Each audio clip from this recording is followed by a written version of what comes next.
Angered eyes stream to the streets ready to strike back, almost deadly, a hazard to the young mind that dares to stare bold enough to watch.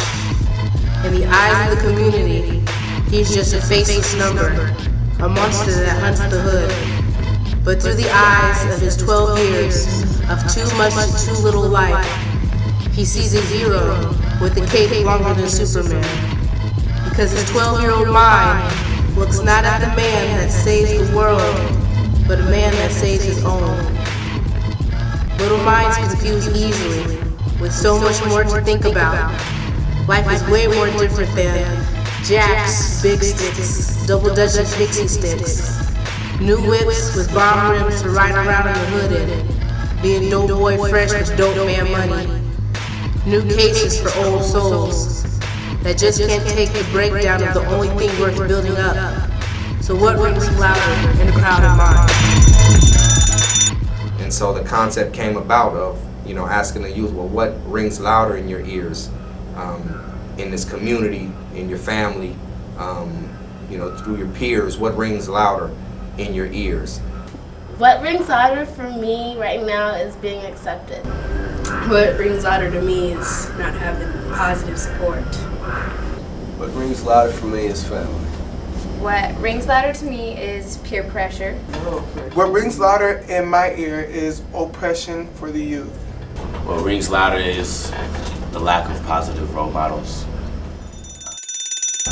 I had a gun, I was crippling for a bit, and but I got rid of it because, I didn't want to disappoint my mom. I didn't want her to be, disappointed in me.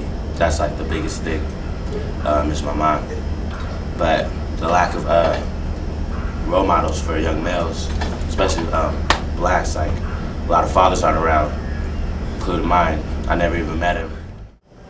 It was three of us. It was me and my sisters, and he just wasn't there. He wasn't there for that.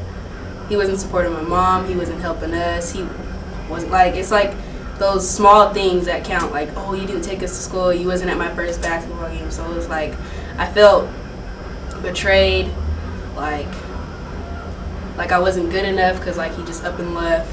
I didn't meet his standards. So that's what made me push forward to succeed in more stuff, more things.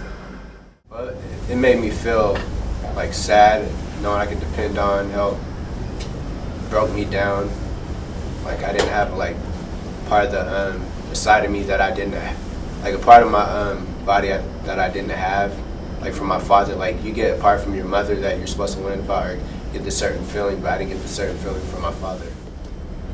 At age 7, between age 7 and 9, I was raped by my uncle on a consistent basis. And when your parents not there to defend you, what happens? I got told by my grandparents that it was my fault. He hasn't been around in my life, and I've only seen him one time.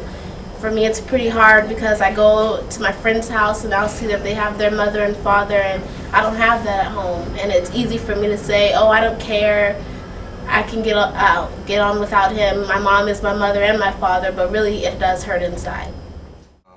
For me, the gangs gave me an outlet for the anger that was down in me behind not having a father in my life and feeling like I was abandoned by my father. And many of these kids today are feeling the same type of void. And in Tacoma, Washington, in the state of Washington, there's an initiative, 2712, that has to do with gang suppression. And the big concern is that the city, the state is focusing more on the symptoms of the problem as opposed to the cause of the problem.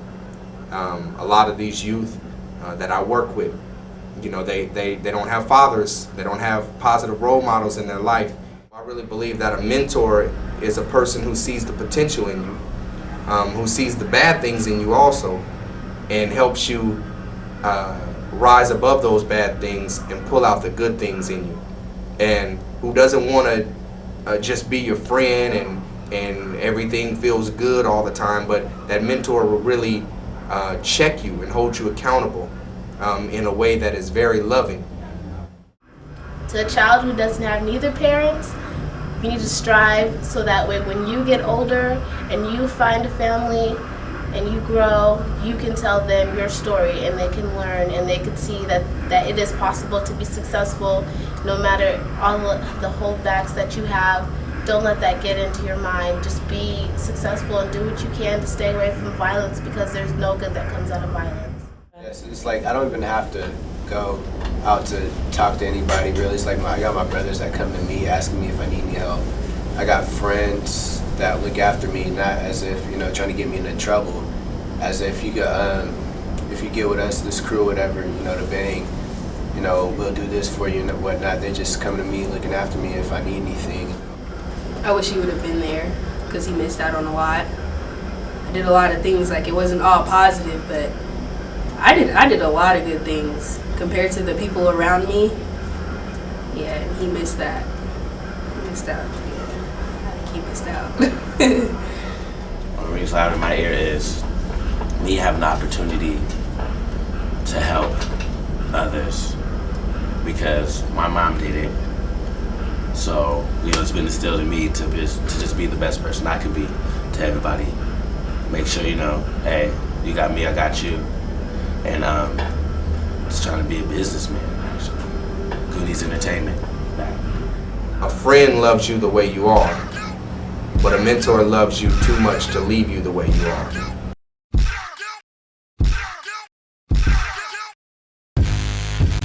Pens and pencils leave the deepest wounds on paper, such troubled minds. Paintings provide motivation for the artist that can draw any imagination. The gift of voice flows through the room, and only the awareness of struggle can hear its cry. He dances to the beat of his song, and his anger even smiles. So much talent in a wasted room with no visible windows. Terry McMillan's, Picasso's, Whitney Houston's gone. No one to care, no one who knows, no one to start, with no one to show. Wasted to only themselves, because no one seems to be ringing loud enough.